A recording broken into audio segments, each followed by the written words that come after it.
নমস্কার, বং কিচেন নতুন একটা রেসিপিতে আপনাদের স্বাগত জানাই। আমি যে রেসিপিটি করব সেটি পাবদা মাছের ঝাল বা ঝোল। তো তার জন্য কীভাবে করলাম শেষ পর্যন্ত আপনাদের দেখতে হবে, কেটে গেলে একদমই হবে না। তো তার জন্যে আমার এই ভিডিওটা দেখবেন। আমি প্রথমে একটা বসিয়ে দেব কড়াইয়ের মধ্যে তেল দিয়ে দেব। আগের থেকে ভালো করে তেলটাকে গরম করে তেতে নেব, সেই কারণে তেলটার চারিপাশে একটু দাগ হয়ে যাবে। এরপরে দিয়ে দেব লবণ, কারণ এই পাবদা মাছের আঁশ নেই। আর যে কোনো মাছ ভাজতে গেলে একটু তেল হলুদ দিয়ে দিলে তলায় ধরে না। এরপরে মাছগুলোকে আমি লবণ হলুদ মাখিয়ে ভালো করে আগের থেকে ধুয়ে রেখেছিলাম, মাখিয়ে নেব। এরপরে একটা একটা করে মাছ আমি ওই তেলের মধ্যে দিয়ে দেব। পাবদা মাছগুলোকে এই করে চারটের মতো দিয়ে আমি ভেজে তুলে নেব। একটু বেশি কড়াও করব না, আবার একদম হালকা না, মিডিয়াম মতন ভেজে নেব। তাহলে সমস্ত মশলা, ঝোলের ঝাল সমস্ত কিছু এই মাছের মধ্যে ঢুকে যাবে। তো আমি এইভাবে মাছটাকে তুলে নেব। তুলে আর এখনও যদি আপনারা চ্যানেলটি সাবস্ক্রাইব না করে থাকেন, সাবস্ক্রাইব করবেন, লাইক শেয়ার কমেন্ট করবেন, পাশে থাকা বেল বাটনটি টিপবেন, তাহলে যে কোনো রেসিপি আপনাদের কাছে পৌঁছাবে। এরপরে মাছটাকে সাইডে রাখলাম, ওই তেলের মধ্যে দিয়ে দিলাম আলু। একটা আলুকে আমি লম্বা লম্বা করে কেটে নিয়েছিলাম, যেরকম মাছের ঝোলে দেয় সেই আলুটাকে ভালো করে ভেজে নেব।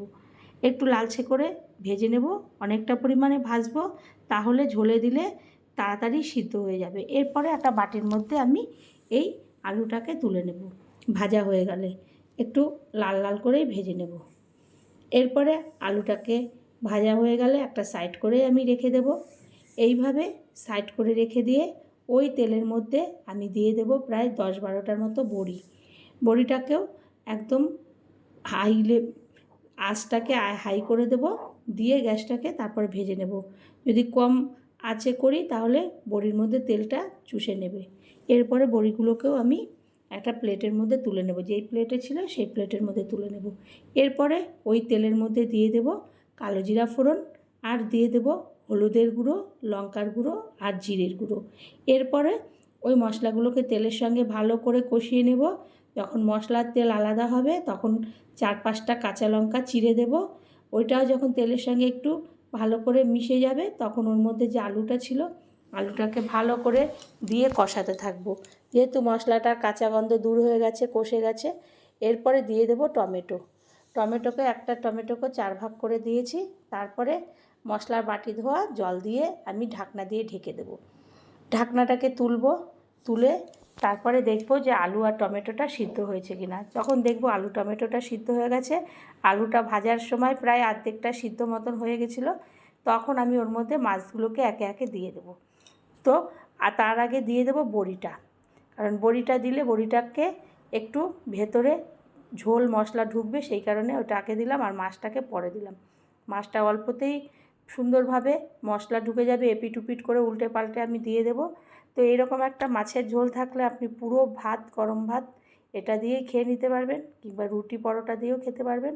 আর বাড়ির সকলে এই মাছের ঝোলটা যদি আপনি করে দেন তারা এটা দিয়েই পুরো ভাতটা খাবে, আর আপনাকে এরকম ধরনের রান্নাটা বারবার করে করতে বলবে। তো পাবদা মাছ আমরা তো অনেক রকম রান্না করে থাকি, একদিন এরকম আলু বড়ি টমেটো দিয়ে একটা ঝোল মতন করবেন। খুব বেশি ঝোল না, হালকা পাতলা একটা ঝোল করবেন, দেখবেন খেতে খুবই ভালো লাগবে। আর খাওয়াতেও আপনার এত সুন্দর লাগবে যে আপনি পুরো ভাতটা এটা দিয়ে খেয়ে নিতে পারবেন। এরপরে আমি একটা থালার মধ্যে এটাকে তুলে নেব।